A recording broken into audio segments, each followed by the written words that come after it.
नमस्कार दोस्तों। दिवाली के आते ही बचपन से मेरे मन में एक सवाल आता था कि लोग दिवाली में दिए क्यों जलाते हैं, या पुरातन काल में ये परंपरा क्यों शुरू हुई होगी। एक तो है धार्मिक आस्था का सवाल, तो वहाँ तक तो ठीक है, पर हर एक धर्म की बातों के पीछे कोई ना कोई साइंस होता है। तो इसके साइंस के बारे में मुझे ज़्यादा जानकारी नहीं है, पर जो मुझे समझ में आया मैं आज आप लोग के साथ शेयर कर रहा हूँ। जब भी हम बचपन में दिए जलाते थे तो ये फसल की कटाई का समय होता था, और इस समय फसल में एक हरे कलर का कीड़ा लगता था। और आप सबने देखा होगा कि जब भी दिवाली के समय घरों में लाइट जलती है तो एक हरे कीड़े बहुत सारे आ जाते हैं।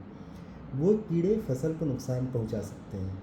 तो इसलिए कटाई के जस्ट पहले दिए जलाने से या रोशनी करने से वो कीड़े रोशनी की तरफ अट्रैक्ट होते हैं।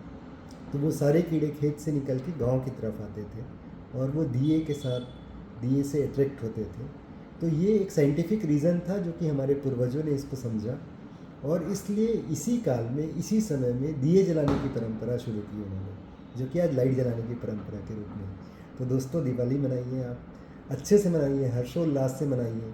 और फटाखे चलाने की जो परंपरा चालू हुई थी उसके पीछे रीज़न था कि जो कीड़े आते थे उससे हम सब परेशान होते थे। तो वो फटाके की धुएं से वो कीड़े ख़त्म हो जाते थे।